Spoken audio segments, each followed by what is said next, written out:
नमस्कार, आप देख रहे हैं वारदात। मैं हूं संजीव चौहान। आज वारदात में बात एक ऐसी कहानी की जिसकी शुरुआत तो हुई एक बम धमाके से, लेकिन उसके अंजाम को देखकर आपके भी होश उड़ जाएंगे। जी हां, एक बस कंडक्टर का घर, एक पार्सल और फिर एक धमाका। और इस धमाके की गूंज की तपिश महाराष्ट्र से होते हुए दिल्ली तक पहुंच जाती है।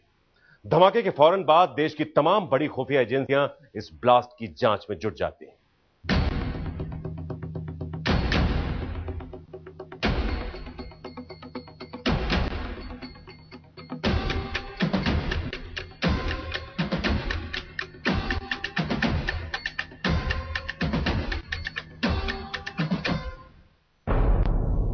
तारीख 30 नवंबर 2012, दिन शुक्रवार, महाराष्ट्र का बीड जिला। पुलिस को वायरलेस पर सूचना मिलती है कि राज्य परिवहन में कंडक्टर का काम करने वाले एक शख्स के घर में एक बम धमाका हुआ है, जिसमें कई लोग घायल हो गए हैं।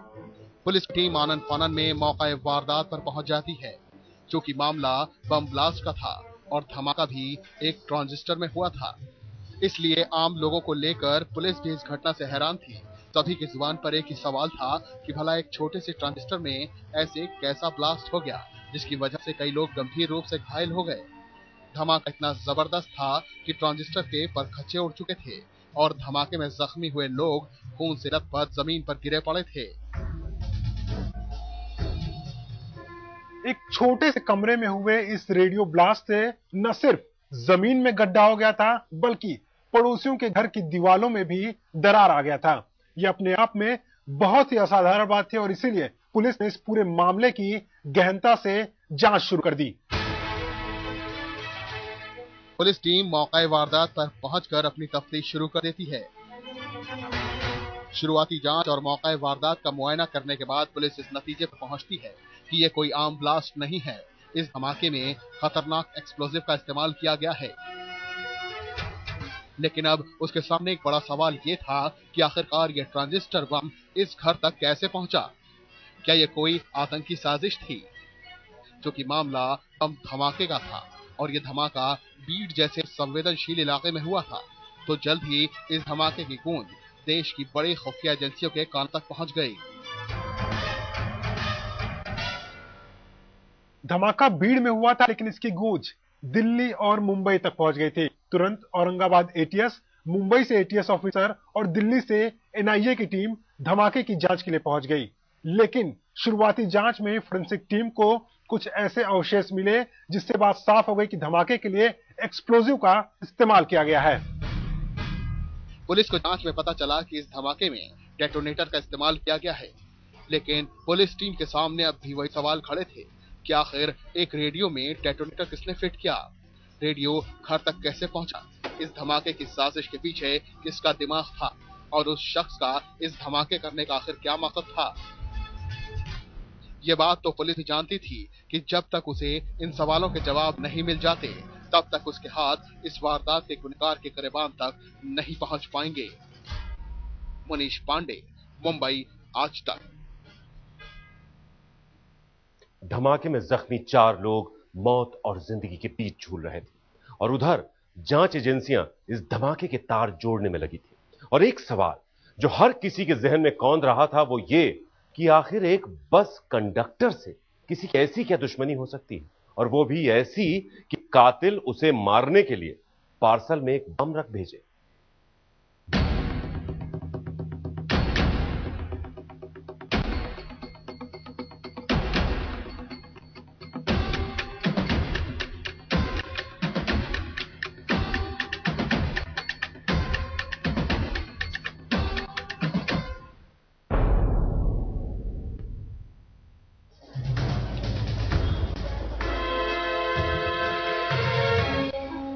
कुर्ला में मौजूद राज्य परिवहन की बस को बीड लेकर जाने के लिए ओम निबालकर तैयार थे। बस निकलने की तैयारी चल ही रही थी कि एक शख्स एक पार्सल लेकर ओम निबालकर के पास आता है। मेरा एक दोस्त आएगा आपके पास, तो ना आपको ये पार्सल देना है, ठीक है? इसके बदले मैं आपको पैसे दे दूंगा चलो, और वो भी आपको इसके पैसे देंगे, थोड़ा संभालिए, काफी खुशी है, ठीक है? वो भी इसके बदले शुगर कुछ प्रॉब्लम तो नहीं, कुछ प्रॉब्लम जाएगा आपको, इसके बदले वो भी आपको पैसे देंगे। ओम निम्बालकर पार्सल लेकर निकल गए, जो कि पार्सल देने वाले शख्स ने ओम निम्बालकर को इस छोटे से काम के लिए अच्छे पैसे दिए थे, इसलिए वो उसे मना नहीं कर पाए थे और उसका पार्सल लेकर वो बीट तक जाने के लिए राजी हो गए।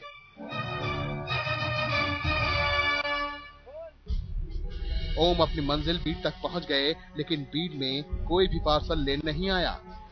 जब काफी देर इंतजार करने के बाद भी उनके पास कोई शख्स पार्सल लेने नहीं आया, तो ओम पार्सल को लेकर अपने घर की तरफ रवाना हो गए। अरे पापा आ गए आप?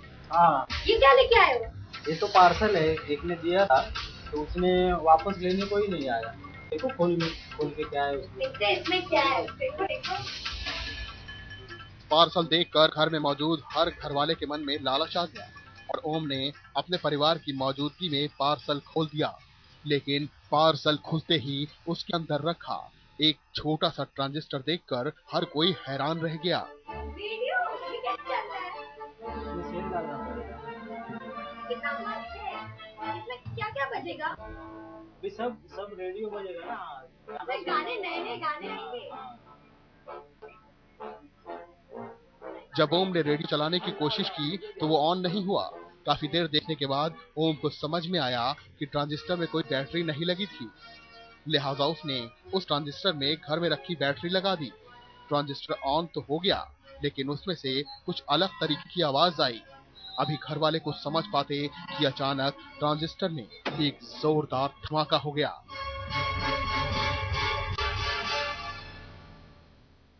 कायदे से ओम निम्बालकर को गुमनाम पार्सल बस डिपो में जमा करा देना चाहिए था, लेकिन उसने उसे घर ले जाना बेहतर समझा और यही ओम निम्बालकर की सबसे बड़ी गलती थी। कहीं ना कहीं इस पार्सल के तार उस रेडियो धमाके से जुड़े थे जिसने 4 लोगों को बुरी तरह से जख्मी कर दिया था।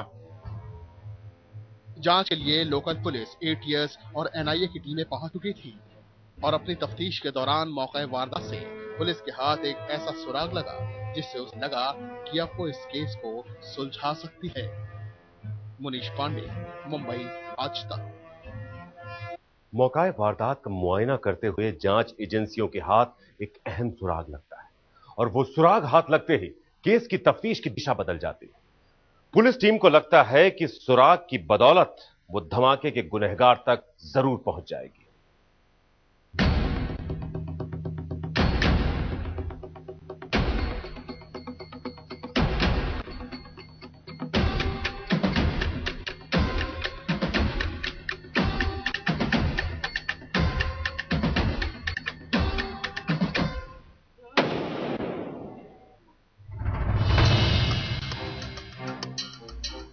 इस धमाके की जांच में जुटी जांच एजेंसियों को यकीन हो चला था कि उनके हाथ लगा सुराग इस धमाके की साजिश को रचने वाले शख्स के चेहरे से नकाब उठा सकता है।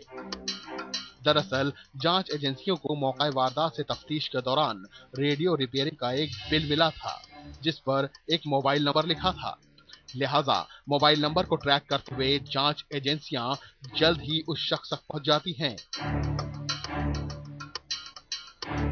लेकिन जब उन्होंने उस राजेश से पूछताछ शुरू की तो पुलिस टीम हैरान रह गई, क्योंकि उस शख्स का इस धमाके से कोई रिश्ता ही नहीं था।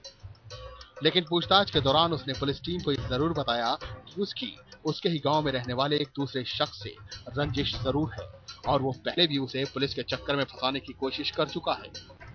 अब जो उसने पुलिस को अपनी कहानी सुनाई, सुनकर पुलिस भी हैरान रह गई।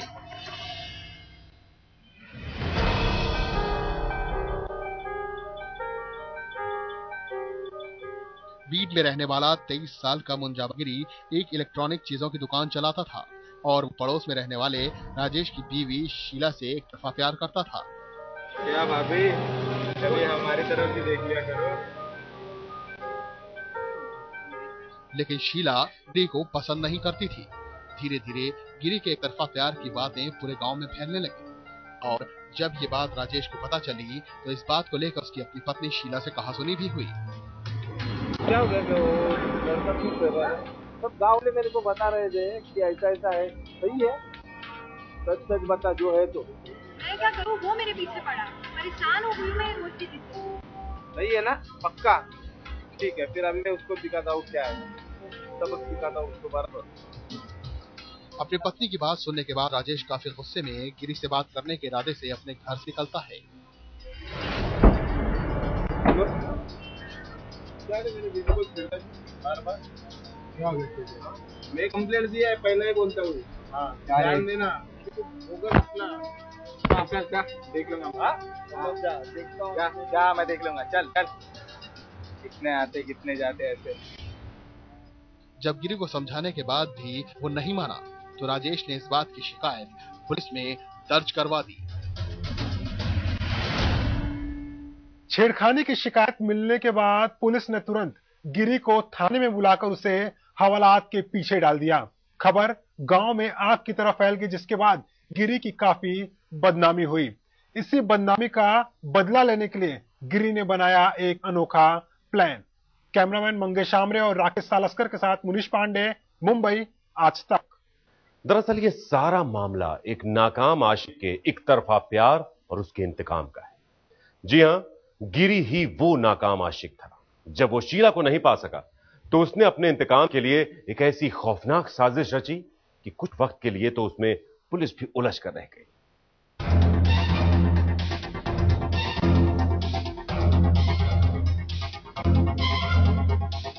गिरी ने राजेश से अपने अपमान का बदला लेने के लिए एक अनोखा प्लान बनाया। तुझे तो मैं ऐसे फंसाऊंगा कि तू भी याद रखेगा। रेडियो रिपेयरिंग में माहिर गिरी ने रेडियो के दोनों स्पीकर निकालकर उनकी जगह एक डेटोनेटर लगा दिया। उसने डेटोनेटर की फिटिंग ऐसे की कि जैसे ही कोई रेडियो को बैटरी के जरिए ऑन करने की कोशिश करेगा तो रेडियो में ब्लास्ट हो जाएगा। रेडियो बम बनाने के बाद वो अपने मकसद को पूरा करने के लिए घर से निकल पड़ा।